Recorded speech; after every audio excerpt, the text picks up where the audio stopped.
चिप्ले किराहरू चाहिँ बर्खामा यति धेरै हुन्छ कि साथीहरू हेर्नुहोस् न। यो चाहिँ मेरो फुल रोप्ने ठाउँ है साथीहरू। यो बिचमा चाहिँ यसरी फुलहरू रोप्दै यहाँबाट अन्त मैले सर्छु भने यो चाहिँ मेरो कुखुराको मल निकालेको आज यति झन्डै सक्यो। केले चिलाएर एकचोटि नइन्जल भयो। आज चाहिँ म बगमबेली फुल रोप्न गइरहेको छु। यहाँ चाहिँ पटकर मलहरू कलेक्सन गरेको छ। यो चाहिँ के फलफुल लाउँ यसमा भनेर सोच्दैछु साथीहरू। यहाँ फुलहरू हेर्नु ताता यहाँ सब्जी छ। फेरि फुल मात्रै कहाँ धर पाउँछ। यहाँनिर उखु यस्तो भइरहेको छ। यो चाहिँ मेरो उखु बारी। यो उखु चाहिँ धेरै थियो। मैले यहाँ मासु सकेर यो चाहिँ ग्याउरे उखु कि एकदम मिठो छ। अनि सब्जीहरू त्यस्तै देख्न सक्नुहुन्छ। यो छठमा भएको कागतीलाई चाहिँ मैले यहाँ तल सार्दैछु कि छठमा अलिक साह्रै फोहोर हुने। अनि फुलहरू देख्न सक्नुहुन्छ। मेरो फुलहरू चाहिँ यस्तो छ साथीहरू। फुलहरू यो चाहिँ मैले छठमा यसपालिदेखि चाहिँ मैले बगमबेली मात्रै लाउने सोचमा रहेको र छठमा धेरै हावाले गमलाहरू माटोको गमला चाहिँ फुटाउने भएकोले यसमा चाहिँ मैले यो जारको बोतलमा चाहिँ फुल रोप्न गइरहेको छु भने साथीहरू। फुल त कति हो होइन। अब के गर्नु। यहाँ सब्जी छ फेरि एकदमै लौका खिरोला इस्कुस तिनवटा यही एकै ठाउँमा छ। अनि अब के गर्नु साथीहरू। सरिया भयो होइन। थोरै ठाउँमा पनि धेरै कुराहरू हटाउनु पर्ने बाध्यता छ।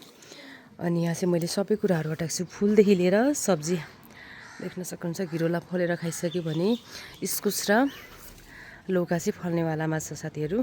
हेर्नुहोस् न फुल यस्तो मिठो फुल यस्तो राम्रो फुल फुलिरहेको छ। बिहानै आफ्नो भनौँ न कौसी अथवा आफ्नो घरमा चाहिँ यस्तो फुलहरू भइसकेपछि मन पनि यति शान्त यति आनन्द हुने कि यस्तो फुलहरू देख्नु बित्तिकै साथीहरू।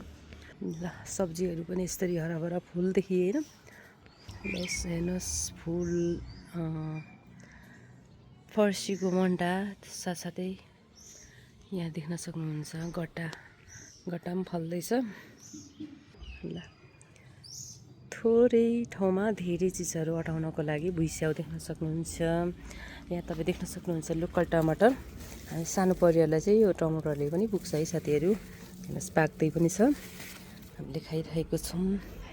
सिस्नो पनि छ है साथीहरू। सिस्नो यहाँ पनि यसरी सब्जीहरू देख्न सक्नुहुन्छ। कौसीमा बगमबेली फुल फुलिरहेछ भने मेरो घरको अगाडि चाहिँ यसरी रुख टमाटरदेखि लिएर लौका अनि घिरोला इस्कुसहरू चाहिँ यसरी भइरहेछ। यो चाहिँ विदेशी भन्टा है साथीहरू। यो पनि मैले यसपालि यो फुल चाहिँ एकदम मन परेर लिएर रोपेको छु। अब हेरौँ कस्तो फुल्छ साथीहरू। ल मेरो घर चाहिँ यसरी टपक्क ढाकेको छ फुलदेखि प्लान्टदेखि सब्जीले। यहाँ चाहिँ म कुखुराको मलहरू एकदमै हो मसिनो बनाएर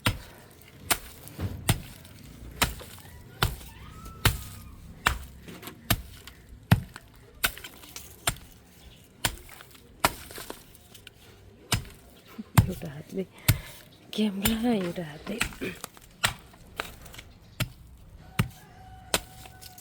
यो बगमबेलीलाई चाहिँ कुखुराको मल एकदम राम्रो हुन्छ अरे साथीहरू। त्यो भएकोले यो मेरो पुरानो मलहरू थियो।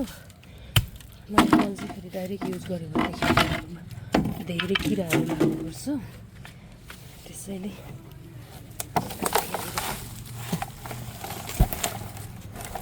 हेर्नुहोस् न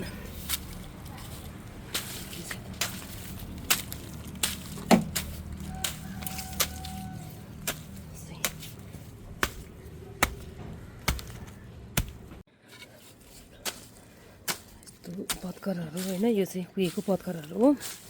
मलसँग यस्तो भइरहेछ।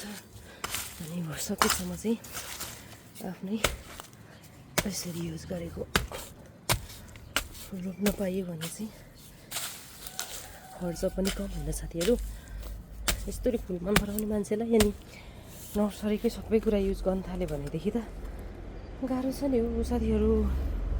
पैसा कमाउनलाई गाह्रो छ, सकिनलाई सजिलो छ होइन, त्यस्तै छ।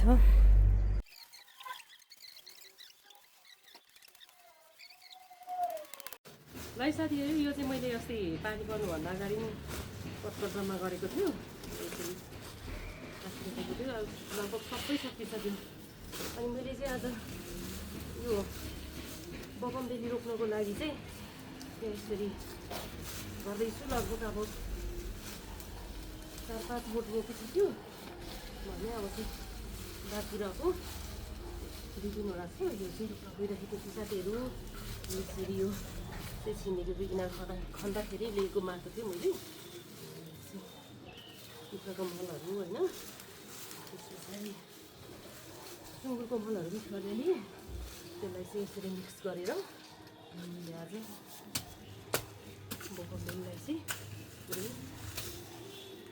यो जारको यसमा रोप्यो भने चाहिँ पछि हावाले सरमा लडाउँदा पनि क्षति हुँदैन। त्यही रोपेर चाहिँ मुनिबाट चाहिँ यसरी लाउनु पऱ्यो।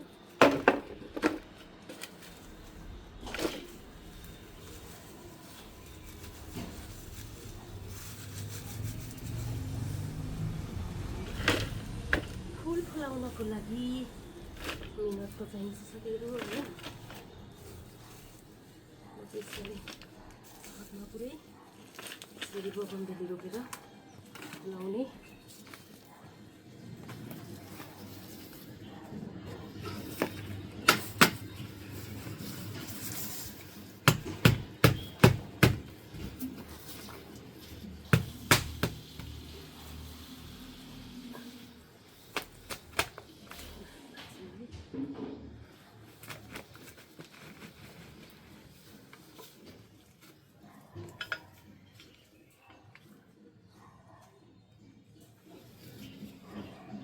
सबै डुलाइदिनु पर्छ होला नि, त्यही फुलेको चाहिँ म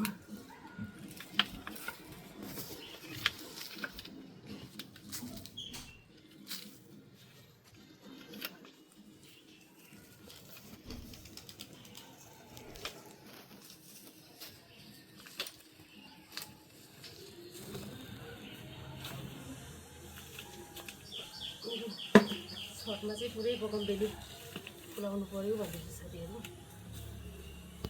यो फुल पनि भयो, फुल बगमबेली भएपछि यसरी उठेर त्यसलाई